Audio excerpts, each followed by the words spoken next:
Hello foodie friends, and welcome back to our third installment of our Anabaptist series. Today we're actually going to look into a little known group called the Hutterites.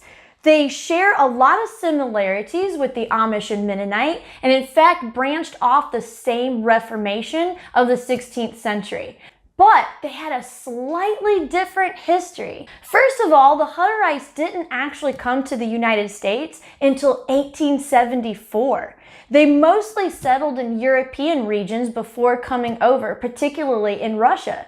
Unfortunately, unlike the Amish and the Mennonite, the Hutterites were not particularly welcomed into the United States and actually suffered severe religious persecution, which forced a lot of them to move into Canada. But in the 1930s, because of the Great Depression, many of them actually chose to move back. So we now have about 45,000 Hutterites that live in communes in the Great Plains and Western Canada. All right, so this is going to be a really interesting cookbook to review. It's the Hutterite Community Cookbook. I picked it up off eBay for a few dollars, and while I'm not really too impressed with the recipes, I'm not sure how many of them I would actually make on a day-to-day basis. But I've actually really enjoyed the history in this book and the pictures. There's a lot of pictures in here about the Hutterites, their communities, and how they dress, how they work and live, and I really enjoyed that. For this particular recipe, I'm not sure. It's not something that I would eat regularly. It seems kind of like an old-fashioned recipe. I do remember things like this being in some of the church socials and church dinners that I used to go to as a child. So who knows? Maybe it'll be a really good nostalgic dish and I'll love it. But let's go ahead and get into it and find out. Okay, so for any of you who follow me on my Twitter or my Instagram, and I actually have two Instagrams, you can follow me at the other one, that's lovely_life81. And I put a little bit, just some information and some pictures on how he's doing. He does have cancer, and he came out of surgery really good. You can see he's a happy puppy, but he's on a complete cage rest for the next few days so he doesn't hurt himself because he does have staples. And we're just going to see how it goes. We've got, we decided not to do chemo because it's very expensive and really wouldn't have done anything for his type of cancer anyway. So we actually did some research and we're going to start him on a new diet and some supplements and see if we can't get this little puppy feeling better. So there you go. Yes. Say bye-bye, Tico. Pause here to write down what you'll need to follow along. Begin by boiling your noodles in boiling salted water according to package directions. Drain them and set aside to cool. Drain your tuna and place it into a large bowl and flake if needed. Add your pimentos and butter. Now for some Hutterite history. The Hutterites live as the early church did, in true communes, where each member owns nothing and yet has every need taken care of. They live not for the individual, but only for the community as a whole. Now you're going to warm up your soup, milk, and cheese until melted. The Hutterites are mostly an agricultural people and live in colonies with usually between 70 and 150 people. They try to keep their colonies relatively small, and so when they reach about 120 people, they usually split into two colonies. Add your tuna, stir, and keep it warm. They live highly structured lives, with each member knowing exactly where to be at all times, including going to church 7 days a week and twice on Sundays. Combine everything together and pour into a 3-quart greased casserole and sprinkle with your crushed potato chips. All of their sermons are read from copies of originals that date all the way back to the 1600s. Their songs also come from the same period. Over the years, the Hutterites have inspired other groups to their way of living, including the Oa Hutterite Colony, a Japanese Hutterite community founded in 1972. It does not have any Hutterites of European descent, but only ethnic Japanese who've decided to adopt the same way of life. They are recognized by the Hutterites as an official colony.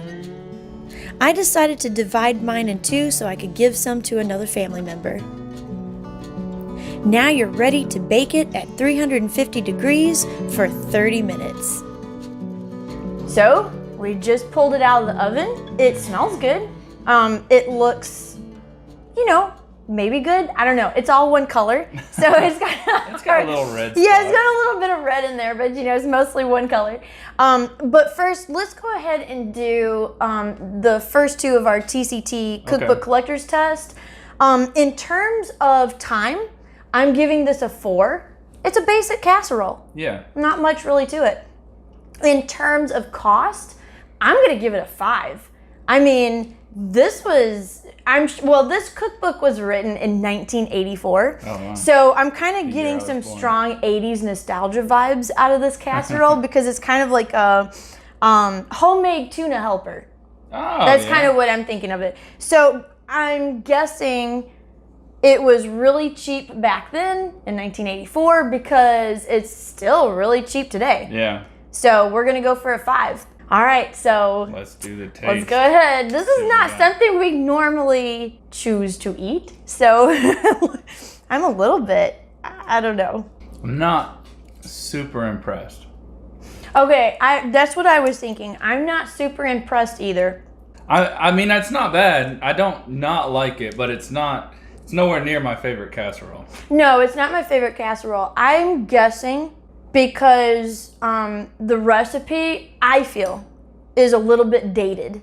Like I said before, this is something that I kind of remember, from like your 80s church suppers and maybe some family gatherings and stuff like that when casseroles was kind of the big thing.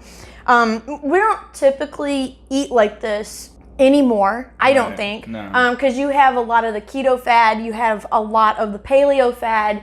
And then of course, amongst millennials, vegetarianism and veganism is catching on in a really big way right now. Yeah, but overall, I'm kind of thinking this is a plain, kind of bland dish. I think in terms of would I make this again? Probably not, because a lot of dishes like this has fallen out of favor in terms of, what we know about nutrition today. Right. But overall, I think it was kind of a fun little 80s nostalgia trip. Yeah. Yeah. No, I mean, it wasn't bad.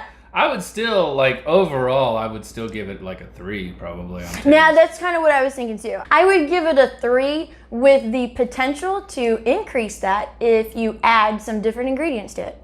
Yeah. And in terms of the cookbook itself, I'm also going to give this a 3. Okay.